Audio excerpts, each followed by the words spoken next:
Leitura do livro Corra com os Cavalos, para quem busca uma vida de excelência.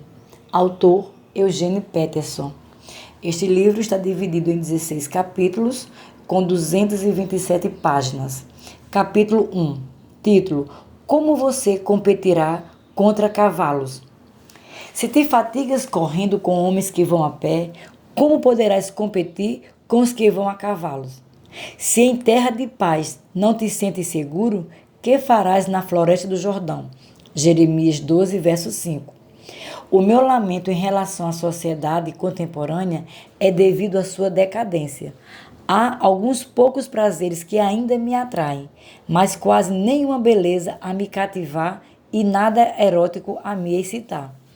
Não me sinto provocado ou desafiado por nenhum ciclo ou posição intelectual, filosofias ou teologias novas, e não há nenhuma nova arte que prenda a minha atenção ou desperte a minha mente.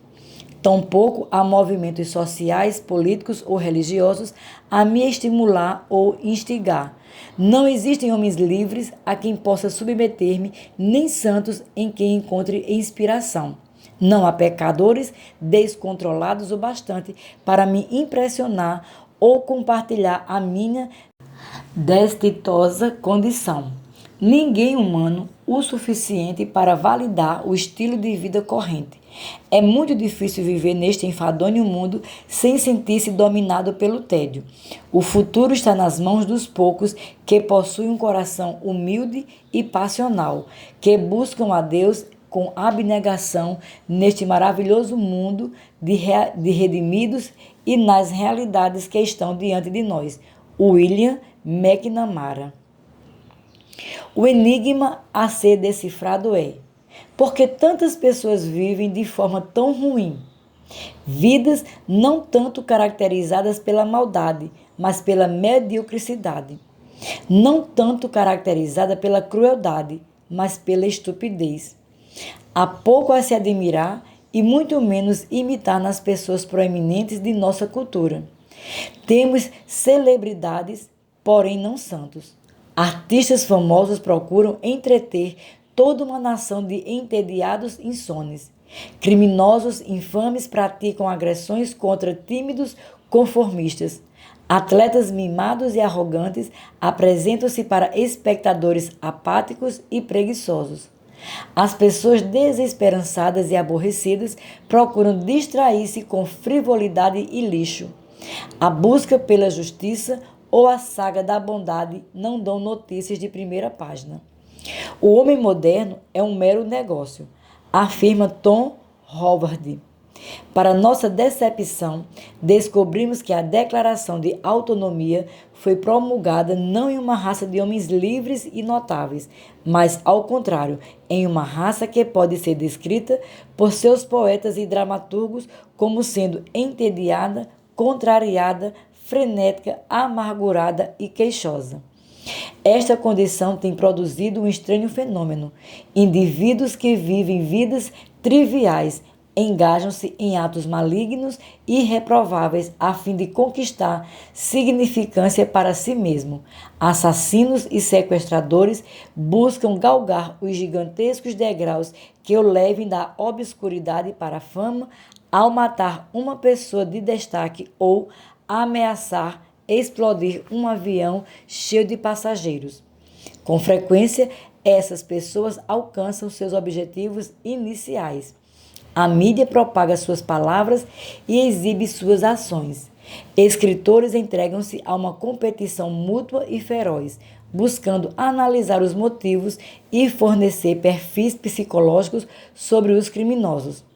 Nenhuma outra cultura tem se revelado tão ávida e desejosa em recompensar tanto o absurdo quanto a maldade.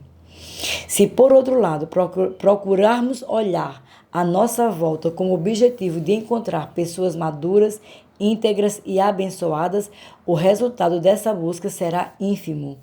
Essas pessoas estão ao redor, talvez em igual número que no passado, mas não mais tão fáceis de identificar. Nenhum repórter se interessa em entrevistá-las. Nenhuma propaganda de televisão as apresenta. Elas não são admiradas e muito menos despertam qualquer interesse. Um caráter íntegro não recebe estatuetas, Oscar ou reconhecimento público. No fim do ano, ninguém se dá o trabalho de elaborar uma lista com as 10 pessoas que ostentam as melhores vidas. Uma sede por integridade. Apesar de tudo, continuamos a sentir uma sede insaciável pela integridade, uma fome interminável pela justiça. Quando não suportamos mais e nos sentimos totalmente revoltados com os impostos e cretinos que nos são diariamente impingidos como celebridades. Alguns de nós voltam sua atenção para as Escrituras a fim de satisfazer a necessidade de encontrar alguém que vale a pena olhar. O que significa ser um homem ou uma mulher real? Que forma a humanidade autêntica e madura assume em uma vida normal? Quando nos voltamos para as Escrituras em busca de auxílio neste assunto, é bem provável que sejamos surpreendidos. Um dos primeiros fatos a nos abalar é a constatação de que, para nosso desapontamento, os homens e mulheres bíblicos não foram os heróis que imaginávamos. Não encontramos modelos impecáveis de virtude. Isso sempre choca os iniciantes na palavra de Deus. Abraão mentiu. Jacó enganou, Moisés assassinou e murmurou, Davi cometeu adultério e Pedro blasfemou. Prosseguimos na leitura do texto bíblico e começamos a perceber a verdadeira intenção. É uma estratégia consistente para demonstrar que as maiores e mais significativas figuras da fé foram moldadas no mesmo barro que nós. Descobrimos que a Escritura economiza na informação que fornece sobre as pessoas, porém é pródiga nas informações a respeito de Deus. A Bíblia recusa-se a alimentar a nossa ânsia por cultuar heróis. Ela não se curva ao nosso desejo adolescente de juntar-se a um tipo de fã-clube. Creio que a razão é bastante clara. Por meio de fotografias pequenas, recordações, autógrafos e viagens de turismo, estabelecemos uma associação com alguém cuja vida imaginamos seja mais empolgante e interessante que a nossa. Assim, introduzimos um pouco de diversão à nossa monótona existência ao seguirmos as pegadas de alguém exótico. Comportamo-nos desta maneira, porque estamos convencidos de que somos comuns. A cidade em que vivemos, a vizinhança em que crescemos, as amizades que não conseguimos terminar, as famílias ou casamentos que possuímos, tudo, enfim, nos parece sem graça. Não conseguimos enxergar como ser significante em tais cenários, mantendo tais amizades e, portanto, olhamos à nossa volta buscando encontrar alguém que o seja. Sustentamos nossas fantasias com imagens de uma pessoa que está vivendo uma vida mais cheia de aventuras que a nossa. Na realidade, existem pessoas empreendedoras ao nosso redor, que fornecem, mediante um módico pagamento, é claro, o material necessário para alimentar as chamas desse viver irreal. Há um toque triste e miserável em todo este negócio. Porém, apesar disso, as pessoas que o exploram continuam a prosperar. A palavra de Deus, no entanto, não participa desse jogo. Algo muito diferente acontece em uma vida de fé. Cada pessoa descobre todos os elementos de uma aventura original e única. Somos alertados sobre os riscos de seguir as pegadas dos outros e chamados a uma incomparável associação a Cristo. A Bíblia deixa bem claro que sempre quando há uma história de fé, ela é completamente original. O gênio criativo de Deus é inesgotável. Ele jamais se fatigará em manter os rigores da criatividade, lançando mão dos recursos de uma produção de cópias em massa. Cada vida é uma tela em branco, sobre a qual Deus utiliza todas as linhas e matizes de cores, sombras e luzes, diferentes texturas e proporções antes nunca usada por Ele. Nós vemos o que é possível. Qualquer um é capaz de viver uma vida ímpar que lança fora os estereotipados padrões preconizados por uma sociedade inibida pelo pecado. Essas vidas fundem espontaneidade e propósito, tingindo uma paisagem desértica com o verde frescor do significado. Também vemos como isto é possível, lançando-se a uma vida de fé, participando do que Deus inicia em cada vida, explorando o que Ele está realizando em cada evento.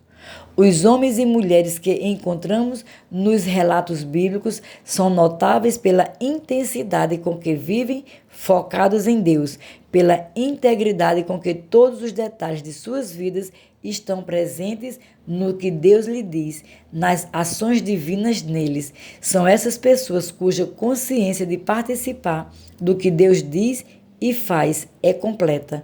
As que são mais humanas, mais cheias de vida. Essas pessoas são a evidência de que nenhum de nós é obrigado a resignar-se com este viver medíocre, sobrevivendo por mais uma hora ou um dia. Um modelo de homem.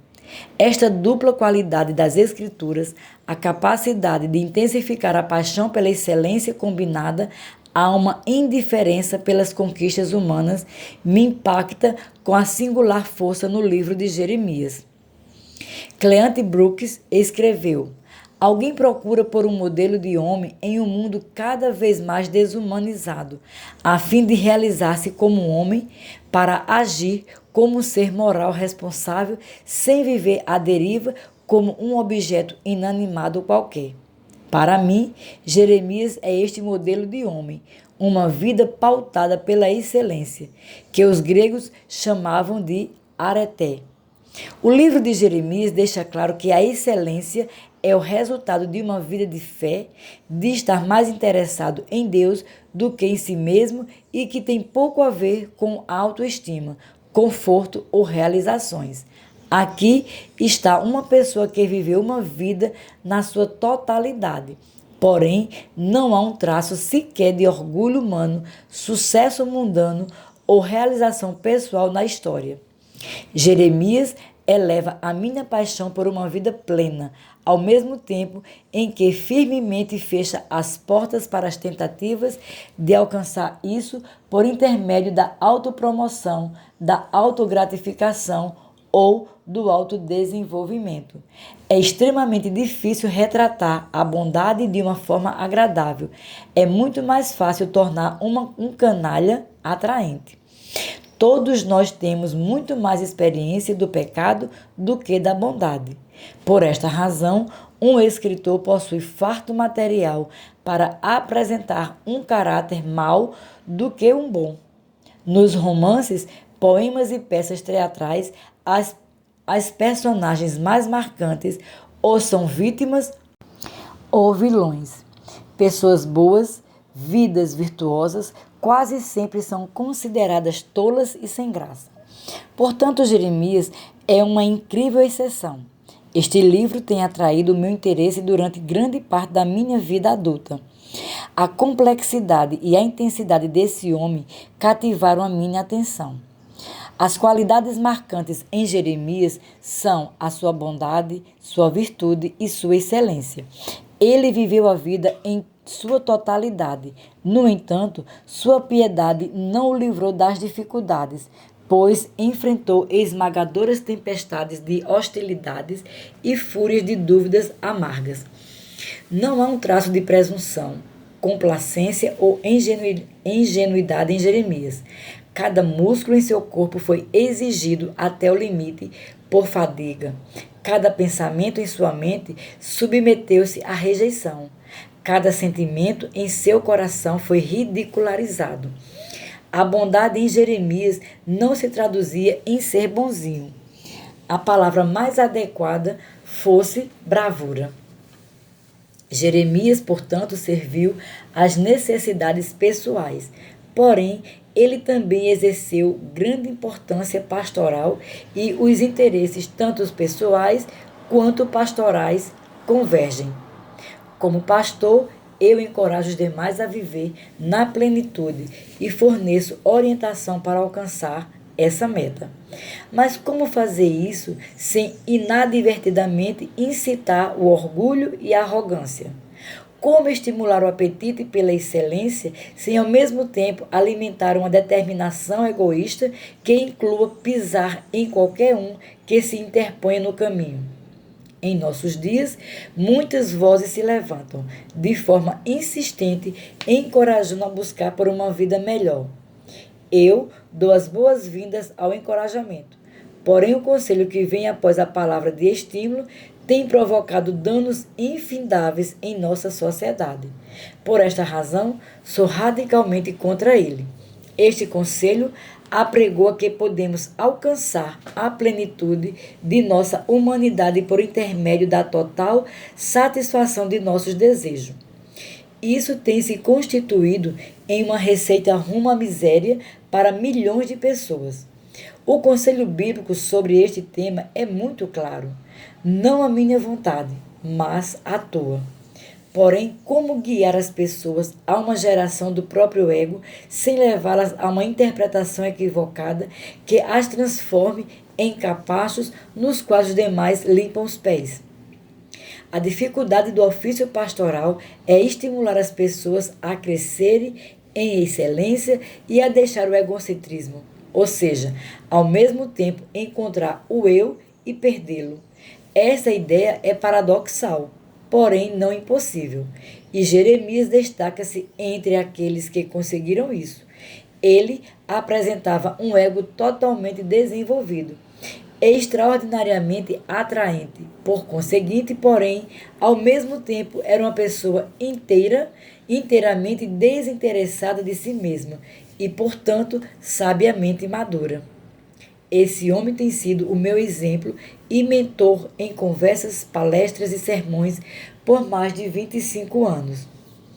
A busca pela plenitude. Vivemos em uma sociedade que procura nos rebaixar ao nível de uma formiga, de tal forma que nos apressamos em obter e consumir incessantemente. É essencial que enfrentemos as oposições e, nesse sentido, Jeremias foi um exímio articulador, um ser humano bem desenvolvido, saudável e maduro, vivendo pela fé. Meu procedimento aqui é selecionar as passagens biográficas do livro de Jeremias e refletir nelas no âmbito pastoral e pessoal, no contexto do presente, da vida do dia a dia. Conhecemos mais sobre a vida de Jeremias do que de qualquer outro profeta, e sua vida é muito mais significativa que o seu ensino. Quando Jesus perguntou aos discípulos quem o povo afirmava ser o Filho do Homem, Jeremias foi um dos nomes mencionados. Mateus 16,14. Creio ser este fato notável. Ao dedicar total atenção na leitura e meditação do livro de Jeremias, eu prefiro alimentar uma contínua insatisfação por tudo que não expresse o nosso melhor. Meu desejo é fornecer documentação cabal atestando que a única maneira de qualquer um de nós ter a vida no máximo de nosso potencial é vivê-la por intermédio de uma fé radical em Deus. Todos nós precisamos ser exigidos para dar o nosso melhor, ser conscientizados dos nossos hábitos de moral dúbia, ser sacudidos a fim de abandonar atividades insignificantes e triviais que nos tomam precioso tempo. O livro de Jeremias atua dessa maneira em mim. E não sou o único. Milhões de cristãos e judeus têm sido estimulados e orientados rumo à excelência ao observarem as palavras de Deus expressas por intermédio desse profeta. Procurei organizar as passagens que escolhi para reflexão em ordem cronológica. A razão é que o livro de Jeremias não foi disposto cronologicamente e há mais em suas páginas do que apenas biografia. Isso significa que, com frequência, os leitores confundem-se com as transições e enfrentam dificuldades para encontrar o cenário apropriado para as profecias. Não tentei decifrar esse quebra-cabeças ou explicar as dificuldades. Tampouco descrevia o complexo cenário histórico internacional vigente àquela época, um conhecimento de imensa utilidade na leitura de Jeremias. Seria necessário escrever outro tipo de livro muito mais extenso, para os leitores que desejam ampliar sua compreensão deste livro bíblico e guiar-se através do texto mais detalhadamente. Recomendo 3 livros: Jeremias e Lamentações, de R.K. Harrison, para uma boa e agradável introdução ao mundo e ao texto desse profeta; de John A. Thompson, para um exame mais profundo e avançado, Jeremias, de John Britton, para um estudo completo do profeta e de suas profecias. Competindo com os cavalos. O filósofo e mártir tcheco Václav, morto em 1978, elegeu Jeremias como seu modelo de homem em sua campanha contra uma sociedade que cuidadosamente planejava cada detalhe da existência material, porém eliminava o mistério e o milagre, extirpando toda a liberdade da vida. Ele escreveu seu livro O Bem Ainda Não Morreu, que a terrível ameaça contra a vida não é a morte ou a dor, nem qualquer variedade de desastres contra os quais nós tão obsessivamente procuramos nos proteger com os nossos sistemas sociais e estratagemas pessoais. A grande ameaça é morrermos antes de realmente morrer, antes que a morte se torne uma necessidade natural. O verdadeiro horror repousa exatamente sobre essa morte prematura, após a qual continuamos a viver por muitos anos. Há uma passagem memorável com respeito à vida de Jeremias, quando, esmagado pela oposição e mergulhado na autopiedade, ele esteve a ponto de capitular, entregando-se à morte prematura. Jeremias estava pronto a abandonar seu único chamado divino e resignado a ser apenas uma estatística de Jerusalém. Naquele momento crítico, o profeta ouviu essa admoestação: se te fatigas correndo com homens que vão a pé, como poderás competir com os que vão a cavalo? Se em terra de paz não te sentes seguro, que farás na floresta do Jordão? Jeremias 12:5. O bioquímico Avery atualizou as questões.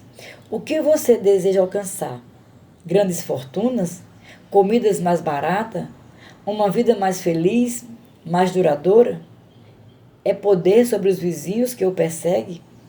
Estará você apenas procurando escapar à morte? Ou será que você busca maior sabedoria e devoção mais profunda?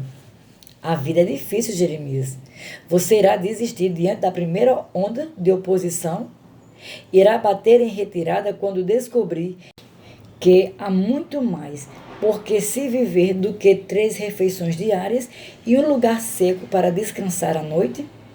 Procurará refugiar-se em casa no instante em que descobrir que as multidões de pessoas estão mais interessadas em manter seus pés aquecidos do que viver sob risco para a glória de Deus? Você irá manter uma vida cautelosa ou corajosa? Eu o chamei para viver o seu melhor, para perseguir a justiça, manter a direção rumo à excelência. É muito mais fácil, como bem sabe, ser neurótico. É muito mais simples viver como um parasita. É menos complexo relaxar e deixar-se levar pelos braços da maioria. Mais fácil, porém, não melhor. Não mais significante. Não mais recompensador. Eu o chamei para uma vida de propósito, muito além do que você pensa ser capaz de viver, e prometi dar-lhes forças suficientes para você cumprir o seu destino. Agora, ao primeiro sinal de dificuldade, você está disposto a desistir. Se você se sente fatigado por essa multidão comum de patéticas mediocridades, o que fará quando a verdadeira corrida começar contra os velozes e determinados cavalos da excelência? O que você realmente deseja, Jeremias? Quer arrastar-se acompanhando a multidão, ou almeja correr com os cavalos? É compreensível que existam desistências rumo à excelência, mudanças frente ao risco, quedas da fé. É mais fácil definir-se no mínimo, um bípede sem penas, e viver com segurança dentro desta definição do que ser definido no máximo pouco menor que Deus, vivendo aventuras nesta realidade. É improvável, creio eu, que Jeremias tenha sido rápido ou espontâneo em sua resposta à pergunta de Deus. Os inebriantes ideais por uma nova vida haviam sido sobrepujados pelo cinismo mundial. A impetuosidade, euforia e entusiasmo juvenis não mais os estimulavam. Ele pesou as opções, contabilizou os custos, agitou-se intimamente em hesitação. Sua resposta não foi expressa verbalmente, mas com sua biografia. A vida de Jeremias foi sua resposta. Eu correrei com os cavalos. Capítulo 2. Jeremias. Palavras de Jeremias, filho de Ilquias, um dos sacerdotes que estavam em Anatote, na terra de Benjamim. A ele veio a palavra do Senhor. Jeremias capítulo 1, verso 1 e 2. O que há por trás de um nome? A história da raça humana é constituída de nomes. Nossos amigos materialistas e calculistas não conseguem compreender isso, porque se movem em um mundo de objetos que podem ser contados e numerados. Eles reduzem os grandes nomes do passado a pó e cinza. A isto, eles denominam história científica. No entanto, todo o significado da história está na prova de que houve pessoas que viveram antes do tempo presente, cujas vidas são extremamente importantes para o nosso conhecimento. A primeira coisa que eu lembro desejar ser quando me tornasse adulto era um guerreiro índio. A região em que nasci e cresci fora um território indígena apenas 2 gerações antes. Era possível caminhar da minha casa até os contrafortes das montanhas rochosas em apenas 20 minutos. Quase todos os sábados de manhã da minha infância, eu, munido de um pequeno lanche, passava o dia caminhando por aquelas colinas, explorando florestas e riachos e imaginando travar intensas batalhas com índios emboscados. Se alguém me pressionasse a relatar o que eu fazia naquela caminhada, creio que não seria capaz de responder, mas os sentimentos ainda permanecem intensos e vívidos em minha memória. Um sentimento de aventura no deserto, em contraste com a prosaica e protegida vida na cidade, um sentimento de participar da luta do bem contra o mal, em virtude das histórias que me contavam naqueles dias sobre índios tirando a vida e os escalpos de inocentes viajantes. Todas as grandes histórias do mundo elaboram 1 ou 2 temas, que toda a vida é uma aventura exploradora do tipo Odisseia ou que a vida é uma batalha similar à encontrada em Ilíada. Poemas épicos atribuídos ao grego Homero, as histórias referentes a Ulisses e Aquiles são arquétipos. A infância de cada um serve como matéria-prima que é modelada pela graça em direção a uma vida madura de fé. A maioria de meus equívocos ocorreu naqueles maravilhosos sábados. O deserto que pensava explorar era propriedade do grande Norbert Hailuard e destinado à destruição por executivos instalados em um arranha-céu na cidade de Nova York. Mais tarde, aprendi que os índios que imaginei seriam assassinos. Na realidade, eram nobres e generosos, eles mesmos vítimas da ganância dos primeiros colonizadores. Minhas ideias estavam equivocadas.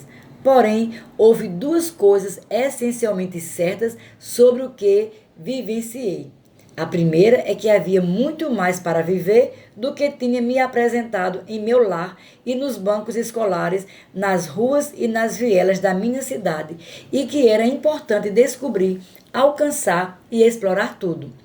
A segunda coisa é que a vida era uma competição do bem contra o mal e que esta batalha objetivava maiores prêmios. A vitória do divino sobre o maligno. da bênção sobre a maldição. A vida é uma contínua exploração da realidade. É uma batalha constante contra tudo e todos que corrompam ou diminuam a realidade. Após passar alguns anos explorando essas colinas sem jamais encontrar índio algum, percebi que não havia mais lugar para os guerreiros indígenas.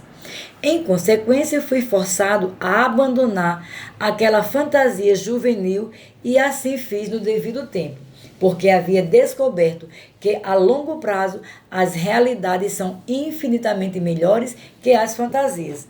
Ao mesmo tempo, senti-me pressionado a abandonar as convicções de que a vida é uma aventura e uma competição. Eu não tinha, como ainda não tenho, vontade de fazer isso. Algumas pessoas, à medida que crescem, tornam-se inferiores. Como crianças, elas possuem gloriosas ideias sobre o que são e sobre o que a vida é para elas. 30 anos mais tarde, descobrimos que essas pessoas correram em busca de algo tolo e sem valor. O que explica a transformação da aspiração da infância para a anemia da fase adulta. No entanto, outras pessoas, à medida que crescem, tornam-se superiores. A vida não é um declínio inevitável em direção à monotonia, pois para elas a vida é uma ascensão rumo à excelência. Assim aconteceu com Jeremias. Este homem viveu cerca de 60 anos e durante este tempo de vida não há sinais de decadência ou decrepitude. Ele sempre estava ampliando os limites da realidade, explorando novos territórios. Sempre se portou vigorosamente em batalha, desafiando e contestando o mal, o falso, o vil. Como ele conseguiu isso? Como eu consigo isso? Como abandonar as fantasias da infância e simultaneamente aumentar a minha percepção sobre as realidades da vida? Como deixar a infância e ainda assim manter as precisas percepções dessa fase de que a vida é uma aventura, de que a vida é uma competição? O que há por trás de um nome? O livro de Jeremias principia com um nome próprio, ou seja, Jeremias. Seguem-se mais 7 outros nomes: Ilquias, Benjamim, Josias, Amon, Judá, Jeoaquim e Zedequias. O nome próprio é a mais importante parte da fala em nossa língua. O conjunto de nomes próprios que abrem o livro de Jeremias toca exatamente o diapasão certo para quem é mais característico nesse livro profético.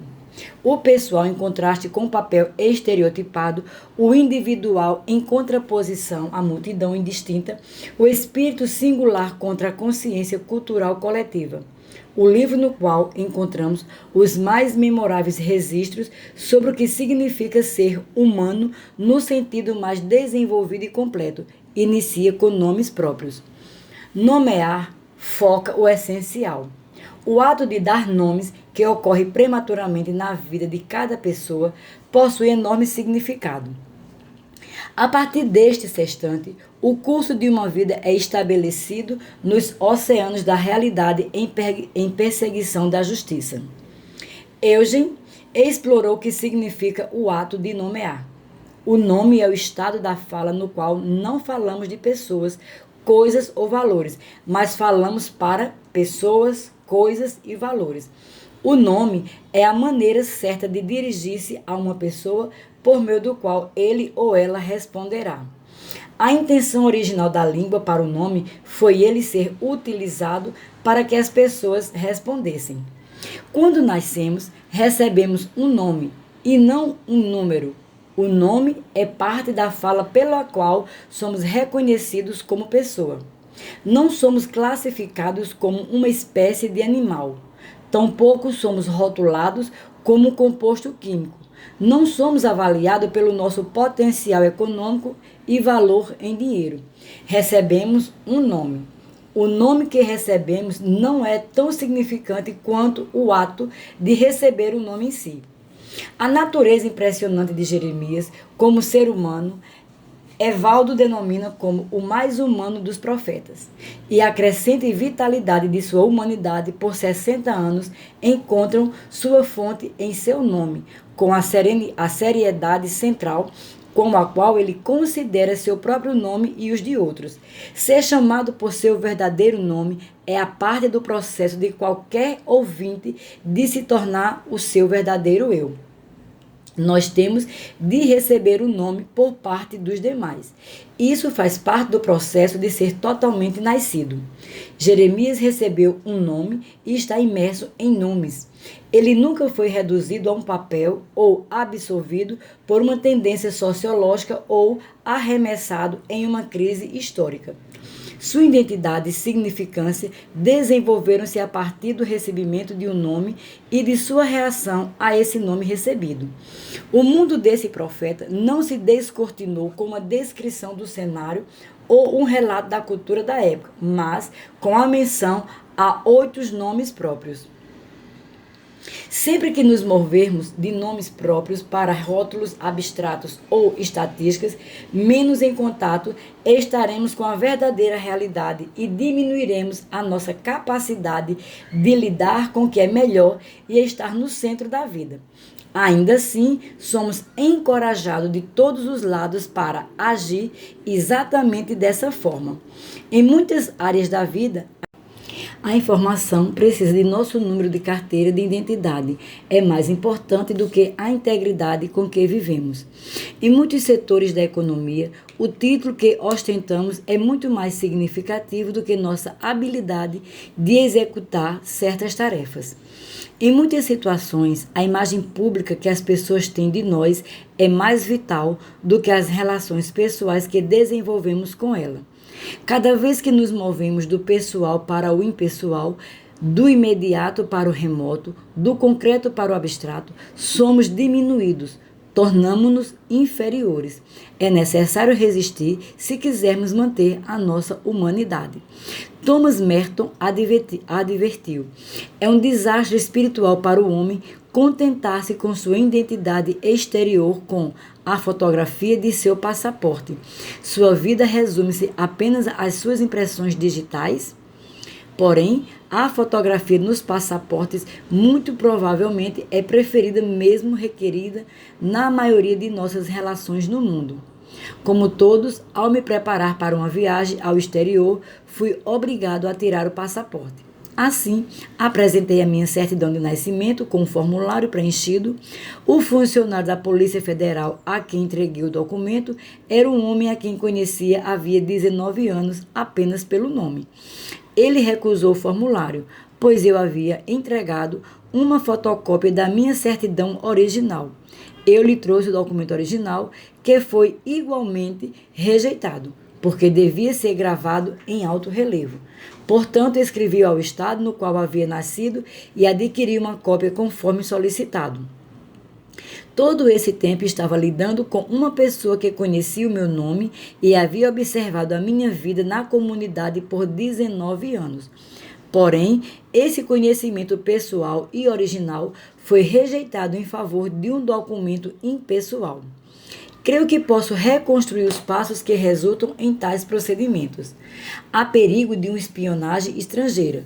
Nosso governo tem a responsabilidade de manter a segurança da nação. Seria inacreditável depender da lealdade pessoal e do conhecimento de um oficial para determinar as identidades. Insistir na obtenção de uma certidão de nascimento em relevo é uma forma de precaver-se contra falsificações.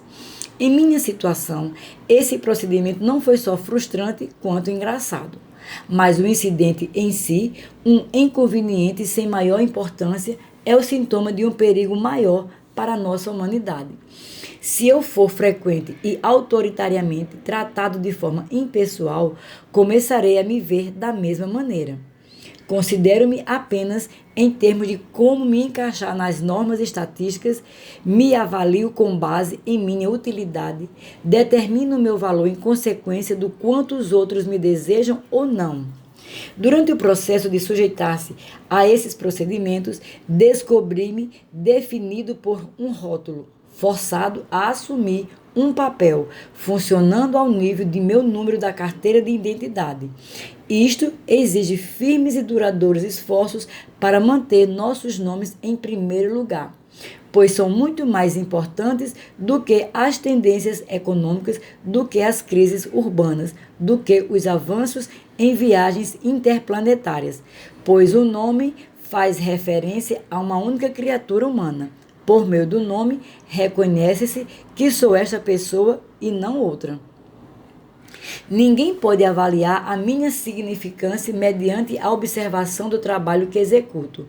Ninguém pode determinar o meu valor através da estipulação do salário que irá me pagar. Nenhuma pessoa é capaz de conhecer o que está em minha mente pelo exame dos meus registros escolares. Tampouco alguém pode me conhecer mediante a medição de minha altura ou peso. Digam o meu nome. Um caminho de esperança. Os nomes não apenas revelam o que somos, humanos insubstituíveis, mas também antecipam o que nos tornamos. Os nomes nos chamam a ser quem nós seremos. Toda uma vida de crescimento e desenvolvimento é anunciada por meio de um nome. Os nomes significam algo. Um nome próprio designa o que irremediavelmente pessoal. Também nos convoca a sermos o que ainda não somos. O significado de um nome não é descoberto por intermédio de uma etimologia escolar ou mediante uma introspecção, nem é validado por aprovação burocrática e certamente não é desenvolvido pela vaidade das relações públicas. O significado de um nome não se encontra no dicionário nem nas regiões do inconsciente e muito menos no tamanho das letras. Encontra-se no relacionamento com Deus. Foi Jeremias, ao qual veio a palavra do Senhor, que percebeu o seu autêntico e eterno ser. Nomear é um caminho de esperança. Damos nome a uma criança pensando em alguém ou uma qualidade que esperamos venha ela a se assemelhar ou desenvolver. Pode ser um santo, um herói, um ancestral que admiramos. Alguns pais dão nome a seus filhos trivialmente, pensando em artistas de cinema e pessoas milionárias. Inofensivo? Engraçado? No entanto, nós realmente podemos assumir as identidades que foram a nós prescritas. Milhões exibem a falsidade superficial do artista e a ganância própria dos milionários porque, em parte, pessoas significantes em suas vidas atribuíram-lhes papéis ou fantasiaram uma ilusão e falharam ao esperar um futuro humano para eles. Quando pego uma criança em meu colo durante o batismo e pergunto aos pais qual é o nome cristão deste bebê, não apenas estou perguntando quem é este bebê que estou segurando, mas também em quem vocês desejam que este bebê se transforme. Quais são suas esperanças para esta vida que se inicia? George Herbert conhecia o poder evocativo do ato de nomear quando instruiu seus camaradas pastores na Inglaterra do século XVI para que no ato do batismo não admitissem nomes vãos ou ociosos. O condado de Ionapatawa, no Mississippi, é a região criada pelo romancista William Faulkner para mostrar a condição moral e espiritual da vida de nossos dias. Um exame dos homens e mulheres que lá vivem é um poderoso incentivo para imaginar e perceber os aspectos cômicos e trágicos do que está acontecendo entre nós quando repetimos ou não as atitudes retratadas.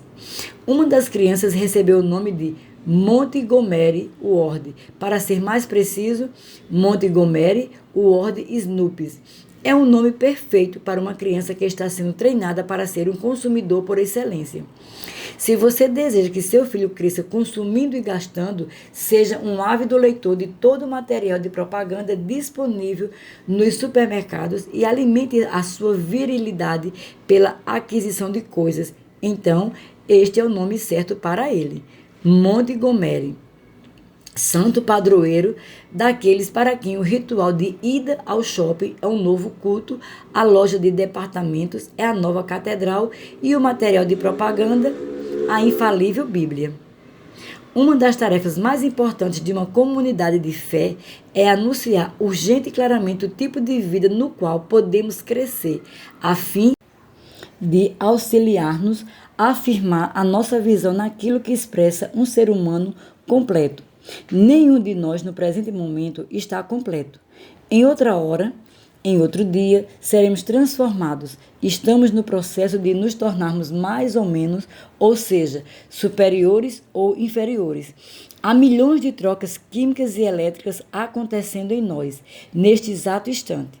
Também há complexas decisões morais e transações espirituais ocorrendo. No que estamos nos tornando? Superiores ou inferiores? João, ao escrever para as primeiras comunidades cristãs, afirmou: Amados, agora somos filhos de Deus e ainda não se manifestou o que haveremos de ser. Sabemos que, quando ele se manifestar, seremos semelhantes a ele, porque haveremos de vê-lo como ele é. 1 João capítulo 3, verso 2.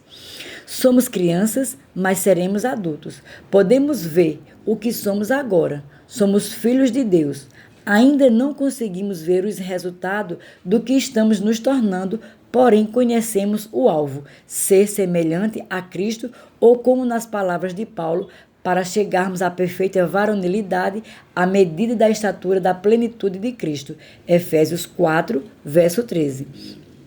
Nós não deterioramos nem desintegramos, tornamo-nos. Certa vez, durante uma entrevista, perguntaram a William quando você decidiu ser um poeta. Ele respondeu que aquela pergunta havia sido formulada de maneira equivocada. Todos nascem poetas, um ser descobrindo o som das palavras e como elas trabalham, cuidando e se deliciando com elas. Eu apenas prossigo, fazendo o que todos começam e param, respondeu ele. A questão essencial é por que as pessoas param de fazê-lo. Jeremias prosseguiu realizando o que os demais começaram a fazer, sendo humano, e ele não parou. Por mais de 60 anos, Jeremias continuou a viver o significado do seu nome.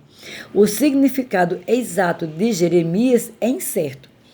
Pode significar aquele que exalta o Senhor, ou ainda o Senhor lança. O certo é que o Senhor, o nome pessoal de Deus, está no nome desse profeta. No dia em que seu filho nasceu, Ilquias e sua esposa lhe deram um nome antevendo a maneira como Deus agiria em sua vida. Em esperança, eles vislumbraram os anos vindouros e viram o filho como alguém em cuja vida o Senhor seria exaltado. Jeremias, o Senhor é exaltado. Ou, com o olhar da esperança, eles olharam o futuro e vislumbraram o filho como uma pessoa que seria lançada na comunidade como um dardo representativo de Deus, invalidando as defesas do egoísmo com a justiça e a misericórdia divinas. Jeremias, o Senhor lança. Nos dois significados está claro que Deus está inserido em seu nome. A vida de Jeremias foi composta pela ação de Deus. Os pais do profeta viram o seu pequeno filho como um ser que integraria o humano e o divino. A vida de Deus, de uma forma ou outra, encontraria expressão na vida de seu filho. Dar um nome ao filho não deve visar a satisfação de um capricho. É uma expressão de esperança com relação ao futuro. E a esperança não é um sonho, mas uma forma de tornar os sonhos em realidade. Cardeal L. J. Suenes. Nenhuma criança deve ser vista apenas como uma criança. Cada uma delas é uma criatura por meio da qual Deus pretende realizar uma obra gloriosa e grandiosa. Ninguém é somente um produto dos genes dos pais. Quem nós somos e o que seremos é definido pelo que Deus é e faz. O amor, a providência e a salvação de Deus estão compreendidos na realidade de nossa existência, com nosso metabolismo, tipo sanguíneo e impressões digitais. A maioria dos nomes ao longo da história de Israel foi composta com o nome de Deus. Os nomes antecipavam que cada um seria quando crescesse. Josias significa Deus sara. Jeoaquim, o Senhor eleva. Zedequias, o Senhor é justo. Jeremias, o Senhor exalta ou o Senhor lança. Alguns deles realmente viveram de acordo com o significado de seus nomes, entre eles Jeremias e Josias. Outros, como Jeoaquim e Zedequias, não justificaram os nomes que ostentavam, pois suas vidas contrariaram a grande promessa que seus nomes proclamavam. Zedequias recebeu um nome glorioso, porém ele o traiu. Igualmente, Jeoaquim recebeu um nome soberbo, mas ele o abandonou. Havia pelo menos 3 categorias nas quais Jeremias poderia ter permanecido incógnito, assumindo seu lugar entre os religiosos profissionais da época: profeta, sacerdote ou homem sábio. Estes eram os papéis desempenhados por pessoas que se interessavam pelas coisas de Deus e pelos caminhos trilhados pela humanidade. A recusa de Jeremias em aceitar quaisquer dos papéis disponíveis e sua excêntrica insistência em vivenciar a identidade que seu nome trazia colocaram-no em patente contraste ante a passividade corroída daqueles que eram moldados pelas expectativas da opinião pública que se ajuntavam e satisfaziam-se com suas mensagens que não perguntavam o que há para comer, mas o que engoliu Jonas. Sua integridade angular expunha as superficiais complacências nas quais viviam. Eles foram provocados e então se enfureceram. Então disseram: vinde e forjemos projetos contra Jeremias, porquanto não há de faltar a lei ao sacerdote, nem o conselho ao sábio, nem a palavra ao profeta. Vinde, firamo-lo com a língua e não atendamos a nenhuma das suas palavras. Jeremias 18:18. Todos os sacerdotes, profetas e sábios sentiram seu bem-estar profissional ameaçado pela singularidade de Jeremias. Tomados de pânico, eles planejaram a sua desgraça. Suas leis, conselhos e palavras corriam o risco de serem expostos como piedosas fraudes pela vida honesta e passional de Jeremias. Os franceses falam de uma deformação profissional, uma susceptibilidade, uma tendência ao erro que é inerente ao papel assumido por alguém, seja um médico ou advogado. A deformação a qual os sacerdotes, profetas e sábios estão sujeitos é de considerar Deus como uma mercadoria, de utilizá-lo para legitimar o egoísmo. Esta distorção é muito frequente e fácil de encontrar. Ela acontece sem que haja uma intenção deliberada.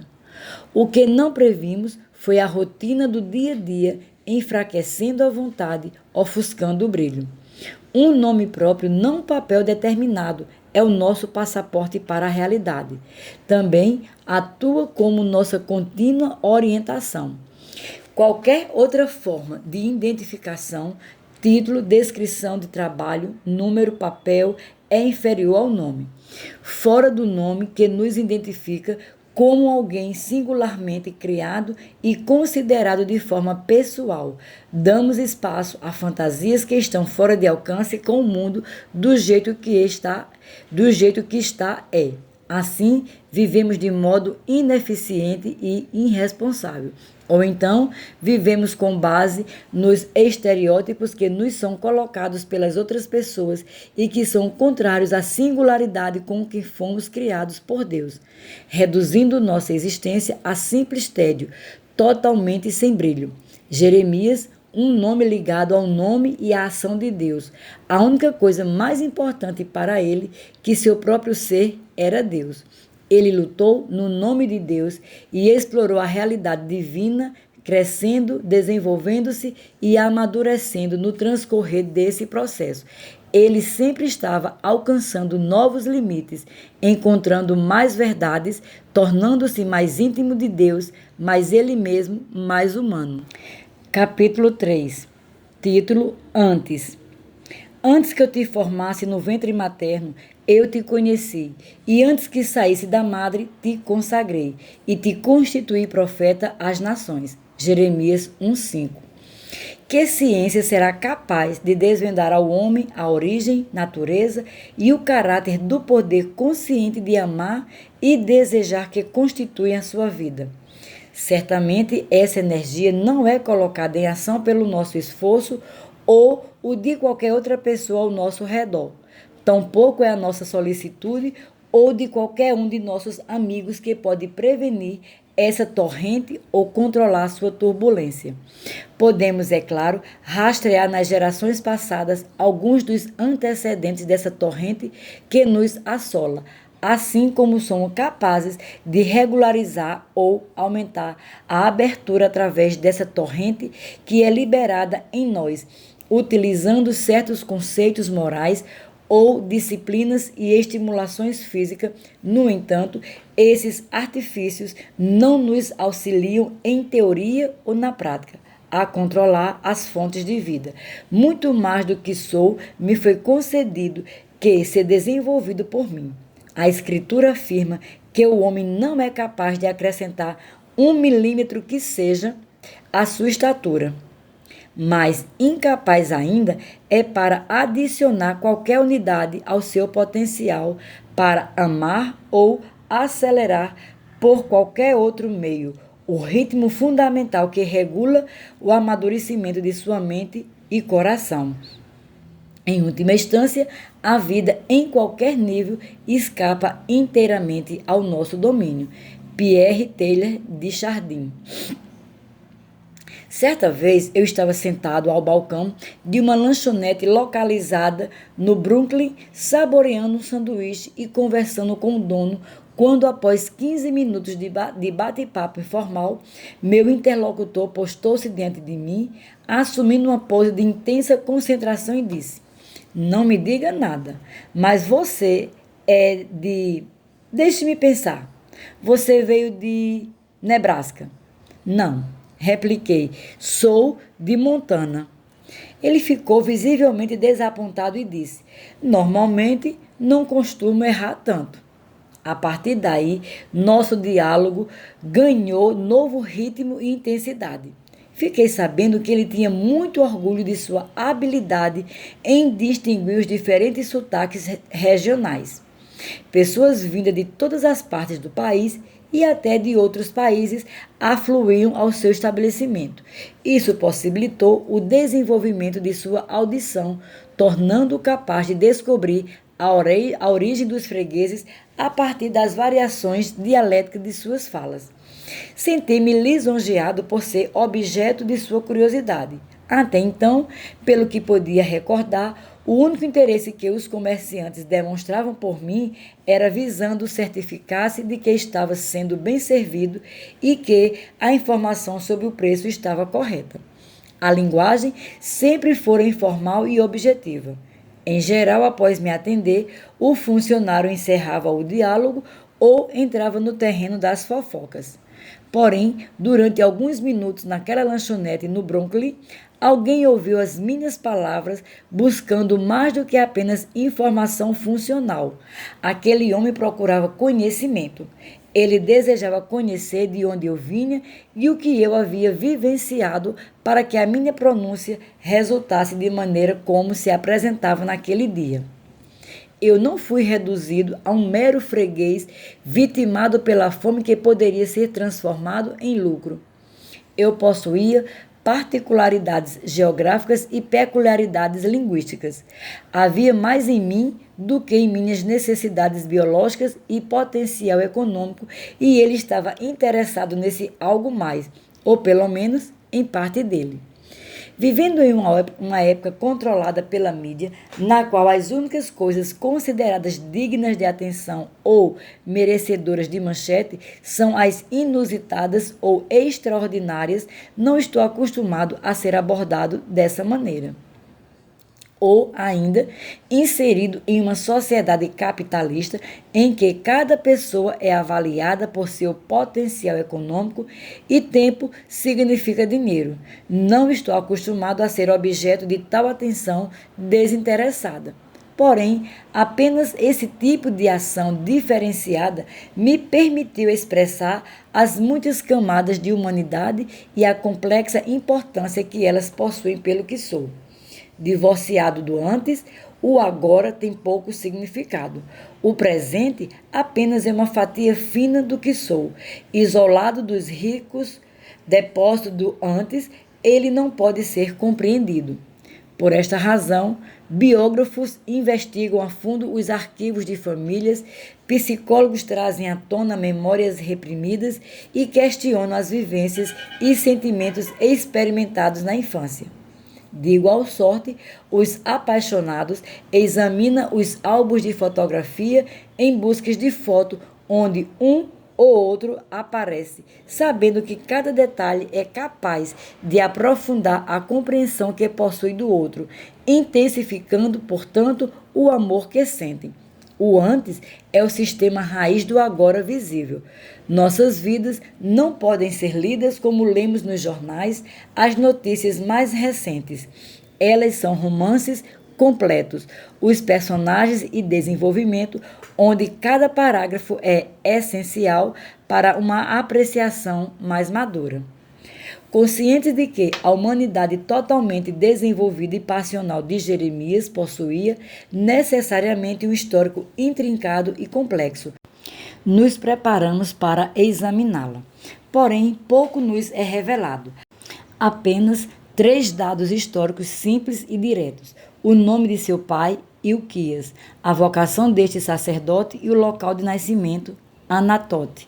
Nós queremos conhecer mais. Sem informações suficientes, como poderemos obter uma compreensão apropriada da humanidade de Jeremias? Desejamos conhecer as condições sociais e econômicas de Anatote, de modo que possamos traçar as influências sobre a paixão de Jeremias por justiça. Necessitamos conhecer as características da personalidade do pai, a fim de avaliar a complexa vida emocional de seu filho. Ainda é preciso saber se a mãe de Jeremias era superprotetora e, quando ele foi desmamado, se desejarmos considerar a incrível tenacidade demonstrada pelo profeta na fase adulta. Precisamos conhecer os métodos de ensino utilizados pelos homens sábios locais para distinguir o que é original e o que é convencional na pregação e ensino de Jeremias. As questões se avolumam e a falta de evidências nos causa frustração. O que realmente necessitamos é a descoberta de um manuscrito sobre Anatote do século VII a.C., que contenha histórias locais, dados estatísticos e informações, matéria-prima essencial para a reconstrução do mundo em que Jeremias nasceu. Imaginamos uma escavação arqueológica. No entanto, o que temos bem adiante de nós afigura-se a algo mais útil, uma prova teológica. Em vez de sabermos o que os pais de Jeremias faziam, somos informados sobre o que Deus estava fazendo. Antes que eu te formasse no ventre materno, eu te conheci, e antes que saísse da madre, te gerei. Aliás, te consagrei e te constituí profeta às nações. Jeremias 1:5. O primeiro movimento. Antes de Jeremias conhecer a Deus, Deus o conhecia. Antes que eu te formasse no ventre materno, eu te conheci. Isso muda completamente tudo o que pensávamos sobre Deus ao nosso redor. Achamos que Deus é um objeto sobre o qual temos muitas perguntas. Sentimos curiosidade a seu respeito e, portanto, formulamos muitas questões e lemos dúzias de livros sobre ele. Mergulhamos em discussões informais durante as madrugadas e vamos de tempos em tempos à igreja para verificar o que está acontecendo com Deus. Ocasionalmente, um lindo pôr do sol ou uma maravilhosa sinfonia nos levam a cultivar um sentimento de referência ao divino. No entanto, esta não é a realidade de nossa vida com Deus. Muito antes de começarmos a formular perguntas sobre Deus, ele já nos questionava, bem antes de cultivarmos um interesse neste assunto, Deus nos submeteu ao mais intensivo e inquiridor conhecimento. Antes de nossas mentes serem traspassadas pelo pensamento de que Deus poderia ser mais importante, Ele nos concedeu importância. Deus nos conhecia antes de sermos concebidos no útero materno. Somos conhecidos antes de conhecer. Esta percepção leva a um resultado prático: não mais corremos sem direção, tomados pelo pânico e pela ansiedade, procurando pelas respostas da vida. Nossas vidas não são quebra-cabeças a serem montadas. Antes, corremos para Deus, que nos conhece e pode revelar-nos a verdade de nossa vida. O erro primário que cometemos é contar conosco em vez de Deus. Ele é o centro no qual toda a vida se desenvolve. Se usarmos nosso ego como centro, a partir do qual estabelecemos a geometria da nossa vida, viveremos fora do verdadeiro centro. Todas as reflexões sábias corroboram as Escrituras. Entramos em um mundo que não foi criado por nós. Crescemos em direção a uma vida já preparada para nós. Chegamos a relacionamentos complexos que incluem outros desejos e destinos que já estão em pleno desenvolvimento antes de sermos introduzidos. Se formos viver de forma apropriada, devemos ter a consciência de que estamos dentro de um contexto histórico que está em curso e que não será concluído por você, mas por Deus. A minha identidade não tem início quando começo a me compreender. Há algo anterior que me leva a refletir sobre mim, e é o que Deus pensa a meu respeito. Isso significa que tudo que imagino e sinto é, por natureza, uma resposta a ninguém mais a não ser Deus. Eu nunca digo a primeira palavra, jamais executo o primeiro movimento. A vida de Jeremias não começou com ele, tampouco sua salvação ou sua verdade. Ele entrou em um mundo no qual as partes essenciais de sua existência já eram história antiga. Assim também ocorre conosco.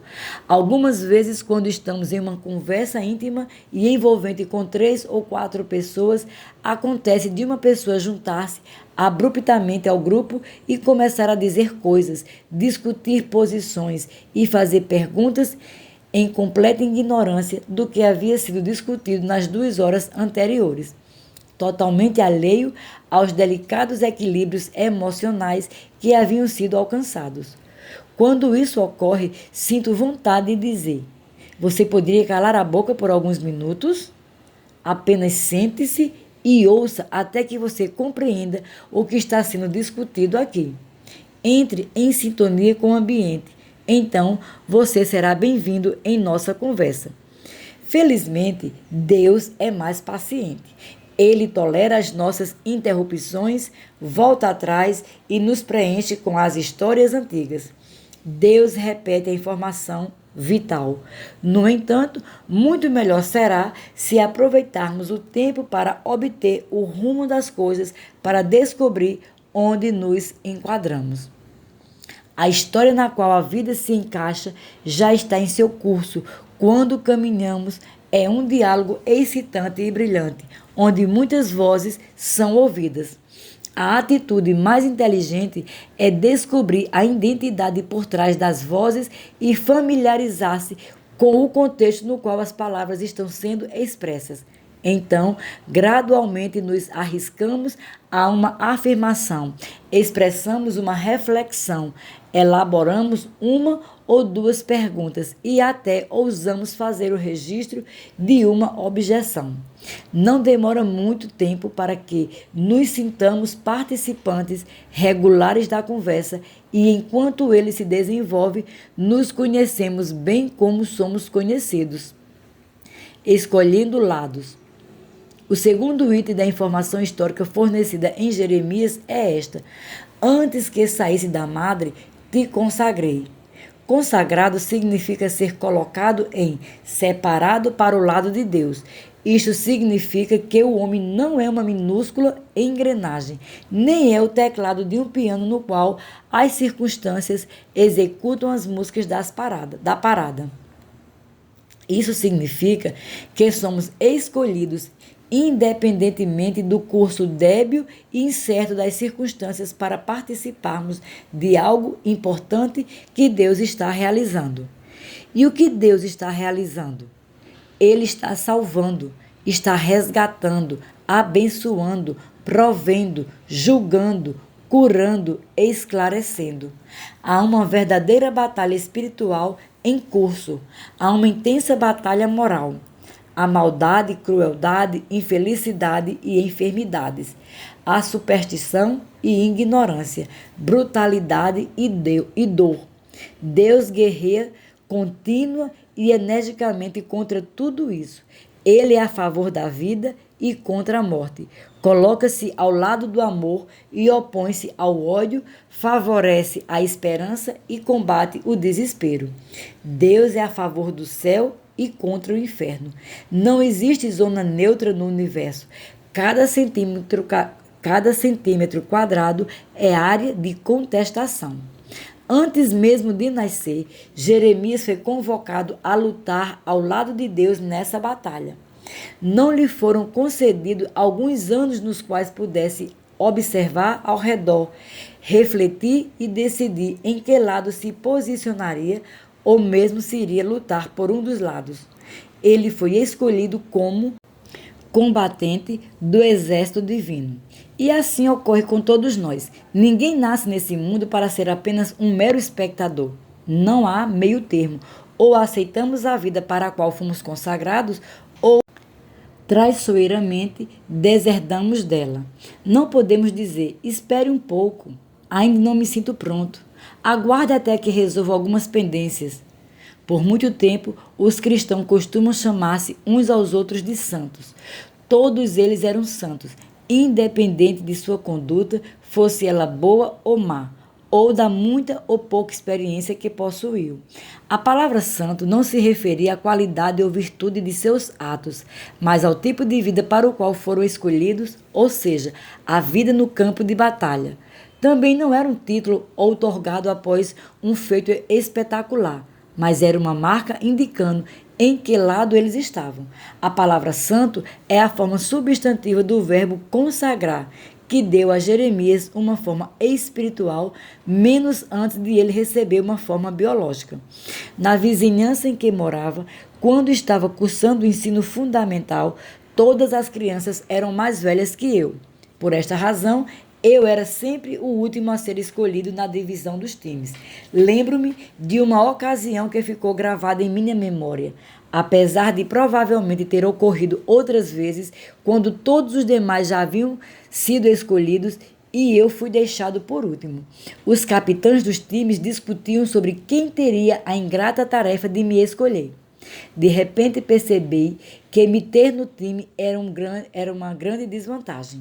À medida que a discussão entre os capitães evoluía, a minha cotação ia abaixo de 0. Porém, isso não acontece com Deus. Não recebemos um 0 ou uma nota negativa. Há um lugar reservado que somente pode ser preenchido por mim. Ninguém pode me substituir ou ocupar aquele lugar, antes mesmo de ser bom em alguma coisa. Deus decidiu que eu era bom o suficiente para aquilo que estava realizando. Meu lugar na vida não depende de meu desempenho no exame de admissão. Tampouco é determinado pelo mercado que melhor se adapta ao meu tipo de personalidade. Deus opera para conquistar o mundo em amor e cada pessoa é selecionada da mesma maneira que Jeremias. O Senhor não fica esperando chegarmos à fase adulta para decidir se temos capacidade suficiente para integrarmos o seu time ou não. Antes mesmo de nascermos, Ele nos escolheu e nos consagrou para ficar do seu lado. A grande dádiva. A terceira coisa que Deus fez a Jeremias, antes mesmo que este realizasse algo por si, foi isto: te constituir profeta às nações. A palavra constituir significa literalmente dei. Eu te dei como profeta às nações. Deus dá, pois é generoso e extremamente dadivoso. Antes mesmo de Jeremias nascer, ele foi dado. Esta é a maneira de Deus agir. Ele fez isso com seu próprio Filho Jesus Cristo. Deus o ofereceu às nações. Ele não o manteve em uma redoma ou preservou seu filho em um museu.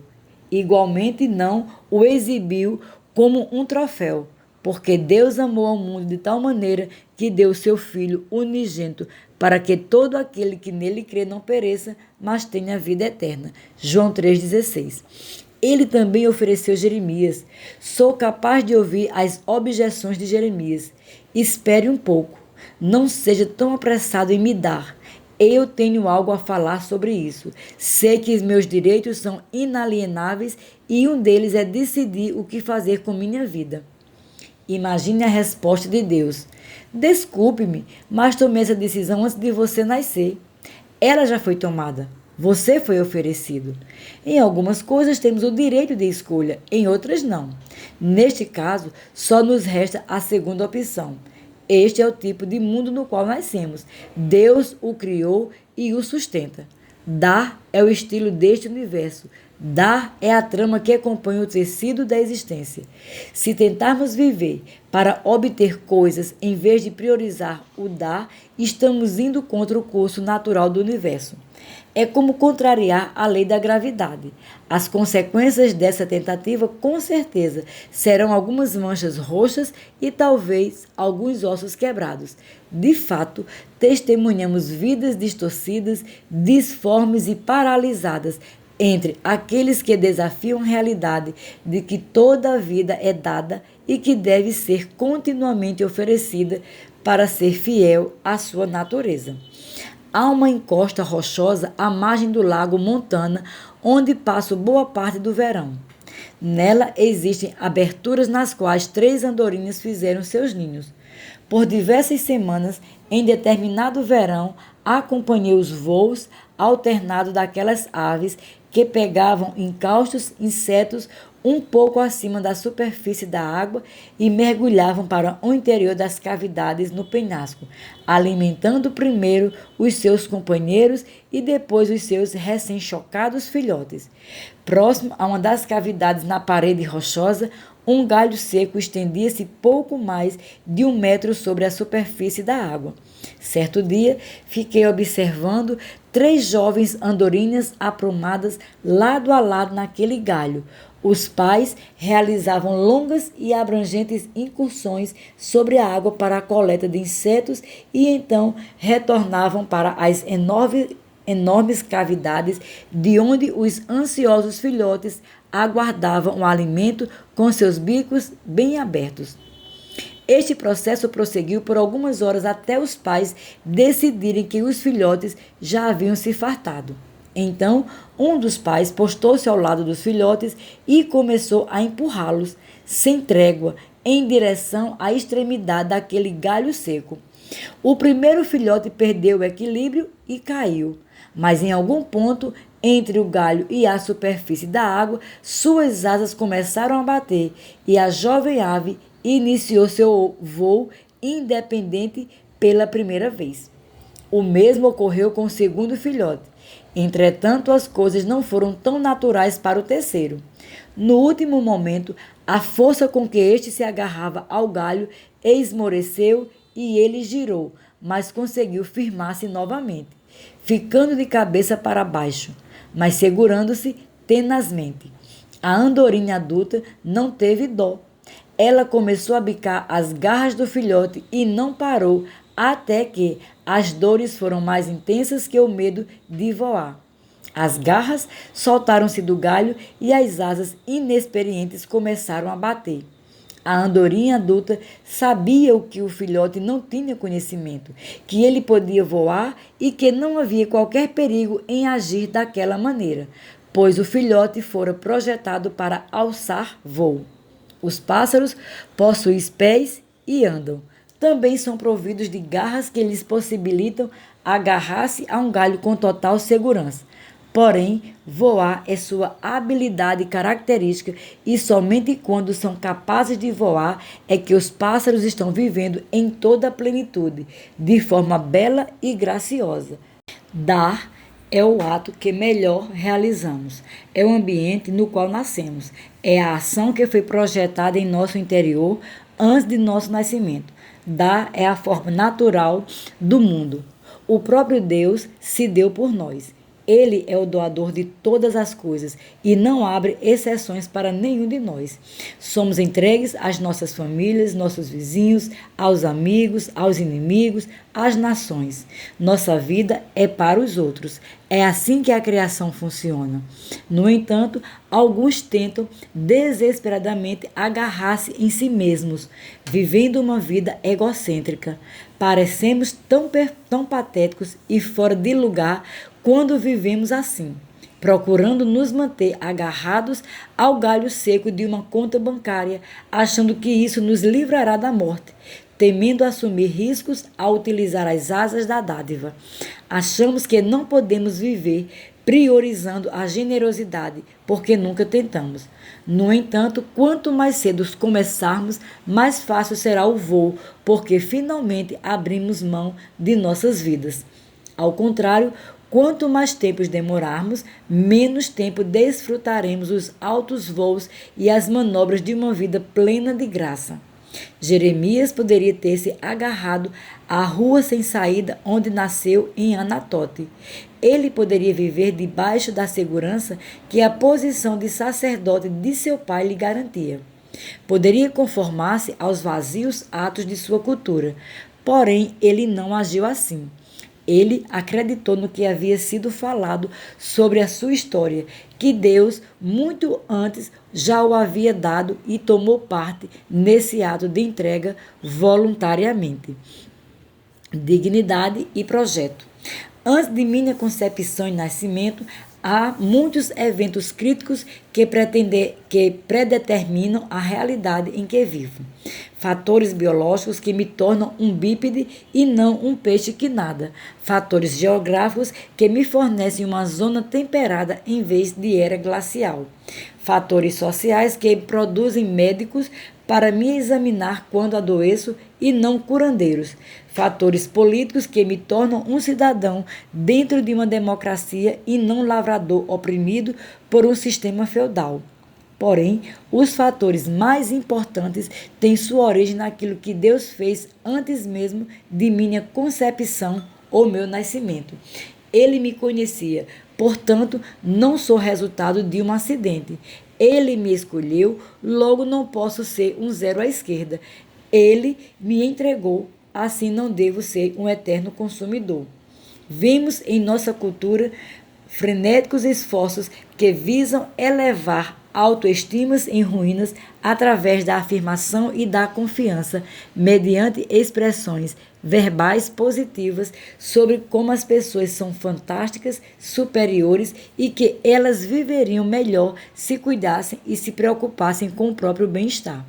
Os resultados colhidos não são pessoas melhores, porém piores, egos pigmeus, mas como adquirir um sentido de significância sem inflar o próprio ego.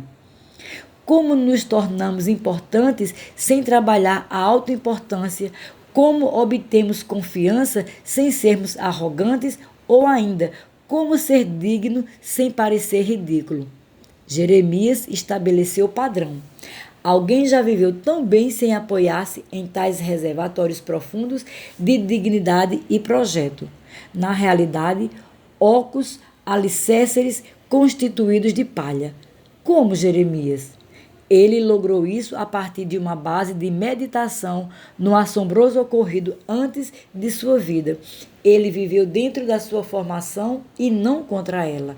Aqui estava a sua origem, não em Anatote, e qualquer um que possuísse ouvidos sensíveis perceberia que o sotaque de Jeremias traía as suas origens. É muito difícil cultivar esse tipo de consciência profunda de memória. Não conseguimos auxílio dos nossos contemporâneos que raramente olham para o passado distante, mas se limitam a volver os olhos para o passado imediato, buscando compreender a sua humanidade Estamos tão acostumados a considerar todas as coisas sobre o prisma de nossos sentimentos atuais e de nossas mais recentes aquisições que olhar para a imensidão do antes é uma mudança radical. Se, porém, desejamos viver bem, esta mudança é fundamental. Do contrário, viveremos de forma débil e trôpega, incapazes de enxergar a glória que é ser conhecido, escolhido e oferecido por Deus.